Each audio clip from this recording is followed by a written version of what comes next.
SABC News presentation.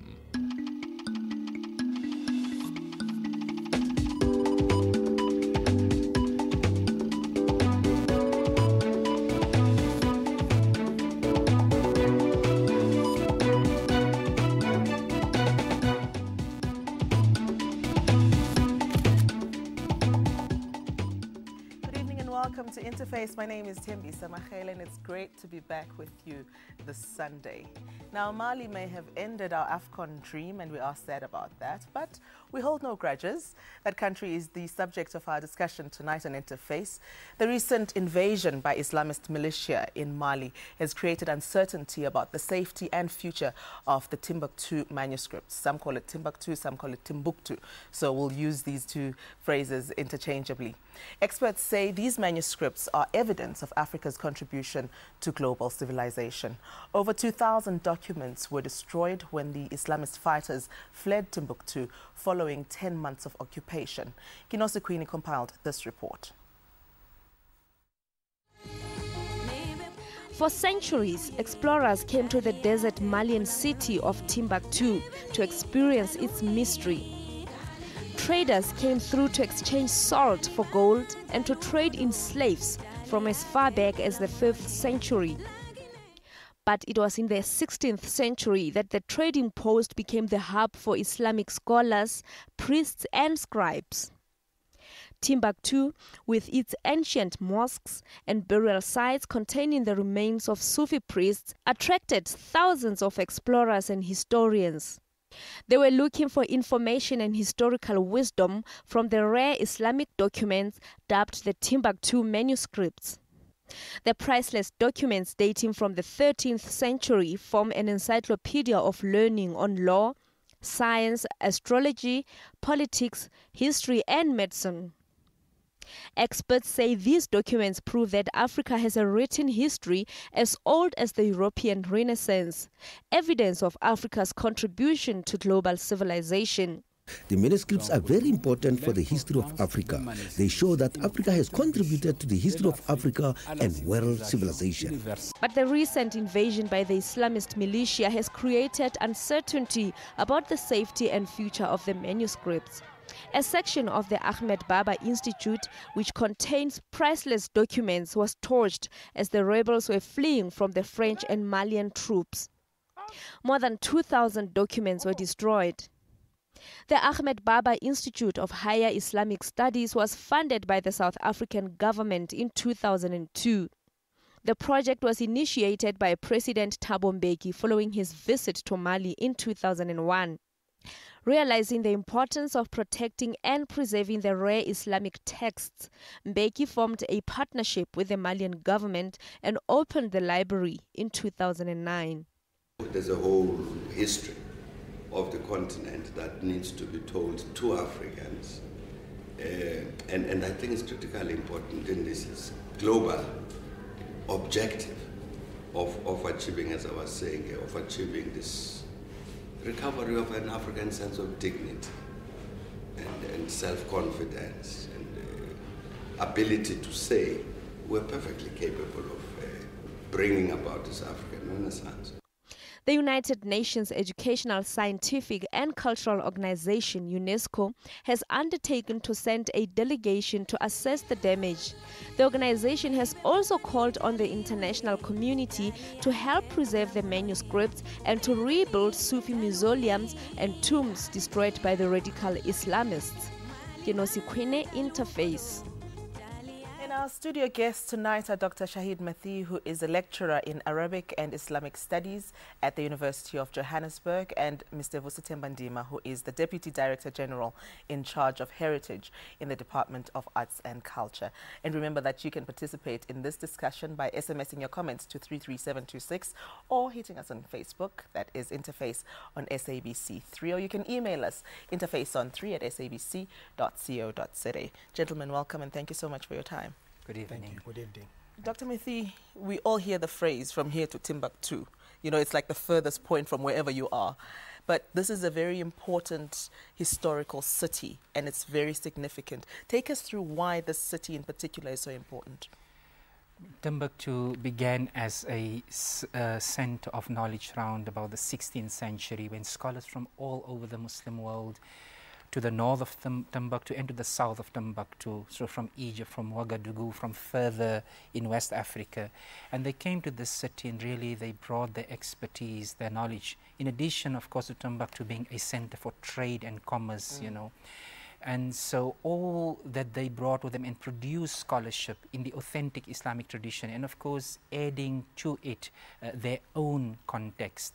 And beginning from the mid-15th century, they then started establishing schools, Islamic schools and other schools, and then began the production of these manuscripts, these wonderful manuscripts that we are seeing today.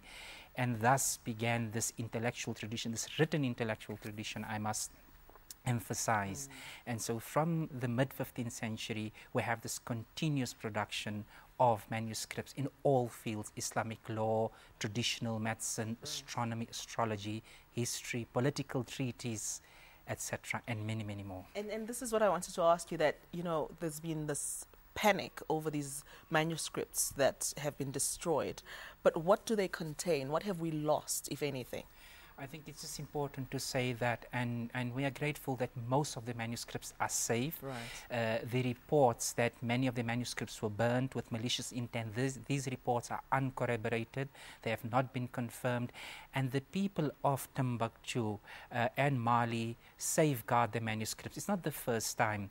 Throughout the centuries, they found ways of protecting the manuscripts. With the colonial invasion at the end of the 19th century, the French colonial invasion, incidentally, at the end of the 19th century, they also had ways and means to protect their manuscripts. So most of the manuscripts, it seems, are safe. They've been taken to different places, the University of Bamako, as we heard, but also into family homes in Timbuktu, as Dr. Shamil Jepi reported. And so the manuscripts are safe. I also understand that those that have been destroyed actually have been digitally backed up. Yes, no, for the past, I think, more than 15 years, and especially even after South Africa became involved, that this digitization process, and this is a continuous process. I mean, it started probably in the 80s, taking up and increasing in the 90s. So many, many years of the manuscripts are digitized. Of course, many more need to be digitized. So we have a good record of the manuscripts, besides the many manuscripts that are in safekeeping with families, not only the Ahmad Baba, the public library, but also the many family private collections. Okay. They have protected, you know, their manuscripts. Right. But Vusta Mandima is the Deputy Director General of Heritage in the Department of Arts and Culture. We saw former President Thabo Mbeki in that clip talking about the importance and the significance of Timbuktu. Why did South Africa take such a keen interest in this project? I think South Africa took keen interest on this project because it is doing a number of things. First and foremost, we should also understand that as Africans, we emerged from a very painful past of colonialism, imperialism, which came with a number of distortions about African history and heritage, that Africa did not contribute towards scholarship. Africa does not have any literary tradition. Africa does not have any documentary heritage. So when President Mbeki went to Mali in 2001, of course, was taken by President Alpha Konaré to the city of Timbuktu. And of course, getting to those manuscripts, it was kind of a revelation for former President Mbeki that really Africa has actually contributed towards global civilization.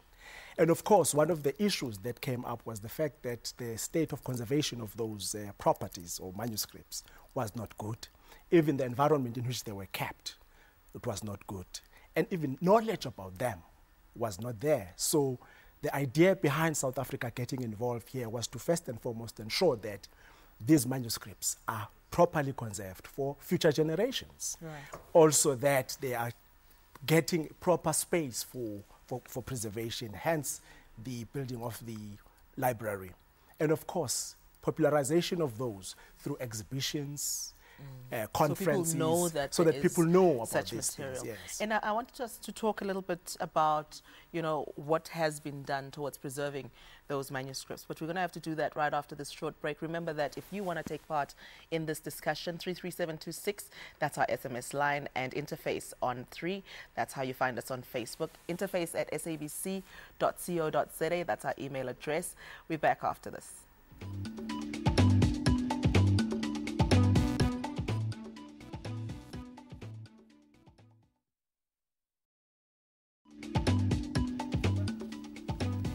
We're saying well done to Mali for winning the game tonight, but we also are looking at what's happening in that country, and we are talking about, in particular, what's happening to the libraries in Timbuktu and how we can preserve that culture and that heritage that is there. And our guest tonight, Dr. Shahid Mathi, who is with the University of Johannesburg, and also Mr. Vusitemba Ndima, who is the Deputy Director General in charge of heritage in the Department of Arts and Culture. We were talking earlier about South Africa's involvement and South Africa's interest in the Timbuktu project. But how much have we committed financially towards that project so far? Are you able to give us a roundabout figure?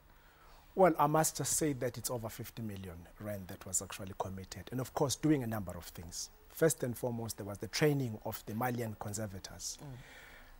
Over a period of 3 years, they were being trained in our National Archives in Pretoria and also in Cape Town. And of course, there were trips back to Mali to see to it that the theoretical understandings that they were picking up in Pretoria and Cape Town was being put into use in practical terms. And of course, the main cost driver of this project was the actual construction of the library. So that's what we're just talking about, that the main amount of money that went into this project. But you understand, when you talk to South Africans and you say 50 million was committed in another country, yes, doing something even as honorable as this, preserving the heritage, but it's 50 million that's not working in South Africa, it's working elsewhere. You know, how far have we gone in preserving our own heritage, in our own culture? And do we have that kind of leeway and that kind of room to contribute to projects outside of South Africa? Well, I just think that maybe the way we need to start thinking as South Africans, we need to start think big, you know, not as just South Africa, but as part of an African continent. And it's very important for us as South Africans to really contribute towards the heritage of humanity, the heritage of the continent. Coming back to the question that you are asking, whether we do provide some support for our own heritage, yes. Enough support for us to be able to spare some change for projects outside of the country is what I'm asking. You know, in whatever field you can go to, you will never hear anyone saying that at this point in time you have got enough support. But I'm just saying that I think we need to look at this project as a project that is at the core of Africa's intellectual development, and it's to the benefit of all the South Africans. If I may say to you that the results of this project has had so many good results for all of us. You have had publications that are now accessible to even universities in South Africa. So in a way, that investment that was made to Mali has got positive ramifications for South Africa. And I see Dr. Mathi is burning to just contribute to that point. I think just to add, I think we can be particularly proud of South Africa. And I think that, we always speak, as former President Thabo Mbeki spoke of this, the territorial integrity of Africa, the contribution of Africa. And really South Africa can be proud, and it was worth it every cent. I mean, South Africa did tangible things, and we really need to pat South Africa on the back. Both the Department of Arts and Culture, that is the conservation part of it, as well as the research team based at the University of Cape Town, that is the UCT Timbuktu Manuscripts Project. I mean, South Africa trained people, brought Malians here, sent our conservators to Mali. So really South Africa can be proud, and I think that we will see in years to come and in time to come, we will see really the dividends, if I'm to use that term, that will come for the intellectual, how young South Africans can go to Timbuktu, we can claim our intellectual heritage, our cultural diversity, and we can say thank you to South African government, the vision that former President Thabo Mbeki had, as well as South African civil society, because they all contributed to this wonderful project. So yes, it was worth it every cent. I hear you, Dr. Mathe, and it brings me to my next point. But you mentioned something about universities tapping into that knowledge. But just to make it real for somebody sitting at home watching this program and saying, look, great, wonderful manuscripts have been saved or are there, and we've put 50 million bucks towards this, but what relevance do they have for us in general besides keeping them for keepsake? Let me give two quick examples. I want to look at traditional medicine, for example. How Africans, with the technology that they had at their disposal, you know, the knowledge that they produced. So, for example, we have manuscripts that speaks about treating fertility problems, headaches, you know, your illnesses that you have that can deal with things like erectile dysfunction. These are real issues, you know. Are they being used, though, towards Yes, that? I think that, and the scholars of Timbuktu, and not only Timbuktu, but the broader West African region, you know, they did that. And they used this and they implemented it. And, you know, they did it in a particularly responsible manner. Then, for example, we have manuscripts that deal with conflict resolution. You know, there's always this that we have many conflicts in Africa, but to see that how the people in the 18th and 19th century, in that part of Africa at least, could deal with political conflict and with conflict resolution through religion, you know, etc. So they did, and then there are, and they really went into detail, you know, to deal. And we also have historical documents about the history of the region, so that when we read about the history of Africa, it was Africans themselves said about themselves, you know. So these are manuscripts and these are areas of knowledge that await researchers from South Africa and from the rest of the world to go and see and say that yes, here is a contribution toward human knowledge and to establishing a better society, the imperative to transform our society, societies through knowledge. But this talks to the return on investment as well. So how are we tapping into that, into those manuscripts and making sure that the information and the knowledge that's contained in them is being used in South Africa, besides helping to preserve them and keeping them for historical reasons? You know, one of the things that I've said is that you have got publications that have happened, the books. There is a book that has actually been coordinated by the University of Cape Town, The Meanings of Timbuktu. That book is available. It's just a conglomeration of authors about the history of Timbuktu. And it is available in universities for our students to learn more about Timbuktu. But there's one aspect that I don't think that we have actually looked at. The psychological boost of this particular work, you know, for the current generation. Because you see, if you grow in a context where every time, everything that is beautiful has always been associated with Europeans, and now you have got clear evidence, irrefutable evidence that actually Africans did some things on their own, it has got some serious positive results, because what it says to current generations is that if Africans of the 12th century were able to do these things, Africans of this century can even do better, you know. So I think that that's one area that I do not think that we really do pay attention to. For me, that's something for us to that's be proud that's the of. return on investment for me. All right, that's a fair point. This is something that we ought to be proud of as a continent and also tap into, because we have done great things in the past. That is what we are hearing. And what are your thoughts? You know, what do you think we can and should be doing more to tap into the heritage and all of that knowledge that is contained in Timbuktu? Give us your thoughts on 33726. That's our SMS line, or you can find us on Facebook, Interface on SABC3. We're taking another short break. When we come back, we wrap it up and we find out how much more we can dig into this topic, and also your Facebook comments right after this break.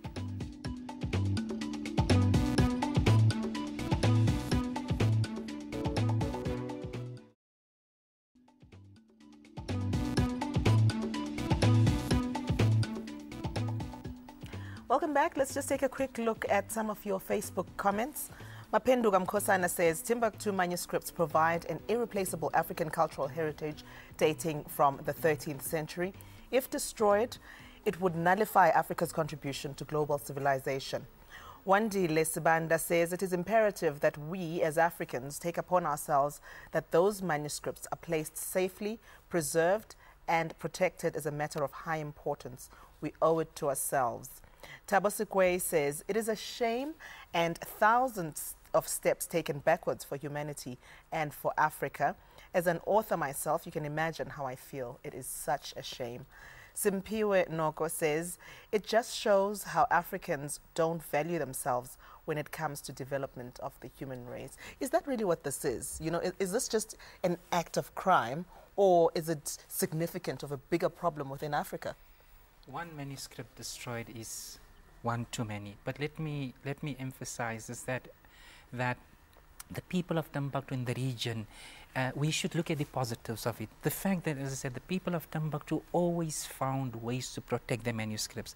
And again, I don't think we can overemphasize when South Africa became involved. It's exactly that. So we need to be proud to, we need to do much more. And I think the Department of Arts and Culture, as well as the UCT Timbuktu Manuscripts Project, these two are really working hard. So there's a need for us to be positive and to say, yes, we need to do much more. And Africa has done a lot.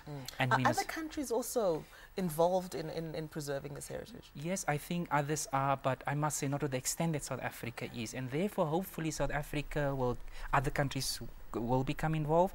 But we must look at our researchers, our young women and young men in this country. And I also want to say, will become involved, but I also want to point out that there's the Ethiopic written knowledge tradition that goes back to before Europe, in fact. We have the Ge'ez written materials. So Africans don't always do themselves a disservice. I think Africans do much more, and we often don't recognize the many good things that we do. We shouldn't romanticize it, yes, but at the same time, we should say, you know what, we are doing okay, and yes, much hard work is needed, but I think we're doing okay. And we've been doing it for thousands of years, Absolutely, long before today came along. Yes. But firstly, one of the questions that came through, I think, on our SMS line is the San languages in South Africa that are said to be disappearing. There's so much that needs to be done to preserve them. Is the South African government committing that kind of money towards protecting and preserving those languages as what we are doing in Mali? Look, I cannot speak more particularly in terms of the language of the San, but I can just talk about the broader heritage of the San. We do have a project in this country which is looking at the Khoi and the San heritage, which is called the Khoi San Heritage Trail. Yeah, we have recently concluded a study, and that study is actually identifying all the important sites that are associated with the Khoi and the San heritage. So there is work that is happening, and of course and the money that we've committed towards that exceeds 50 million, because I know that will be a concern for our viewers. Look, not necessarily in as far as the San heritage is concerned, but I can tell you that the money that we commit to the South African heritage, it actually far exceeds 50 million. I mean, because we're looking at the diversity of our heritage. It's not only the heritage of the San, but it's the heritage of the South African people. I know, because we had a program particularly on the show Yes. on the San and their heritage, and one of the things that came out bitterly from the San community was that government was not putting enough funds and enough effort in preserving their culture and their heritage. So this is why I'm asking, can you at some point, maybe even later after the show, and we can raise it next week, that you have committed a lot more towards the San than what you have done in Mali? That's why I said not necessarily as far as the San are concerned, Okay. but in as far as South Africa's heritage is concerned, I think the amount of money that we have invested is far more than what we have invested in Mali. After this show, I'm going to research exactly how much you have put towards the San, and we need to put that issue to bed. But Dr. Mathy, at this moment, Mali is reeling from all of this. You know, the economy is battered. There's so much that needs to be done to rebuild that economy. What needs to be done, particularly by South Africa and other African countries, to try and assist that country? Well, I think if you ask me generally about Mali, I would hope that through the African Union and to assist Mali and so many other African countries, of course, and indeed in the world, to help the people of Mali. And that is exactly what I think was the vision of former President Thabo Mbeki. But he emphasized that we need to do much for this intellectual heritage, and that's really what I can speak about, you know. And so we hope that through the Department of Arts and Culture, South Africa will continue, and South African civil society. South African civil society played a very, very important role in that 50 million. I think we must recognize that. And just the well wishes, the SMSs, you know, that in itself does a lot. So I just want to say that there's much to do, and hopefully that will continue. But Vusi, how does this commitment that we've established transcend and go beyond the library and go beyond the heritage and go towards assisting and boosting that economy? What more does South Africa need to do in this period for Mali? Look, I think that this project has had very good impact for the Malian community, more particularly the Timbuktu community.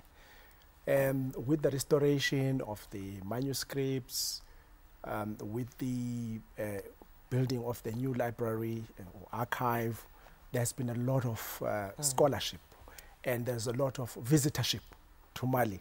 And in that way, that begins to translate into tourism, cultural tourism. And that in itself has, you know, is helpful to the Malian community.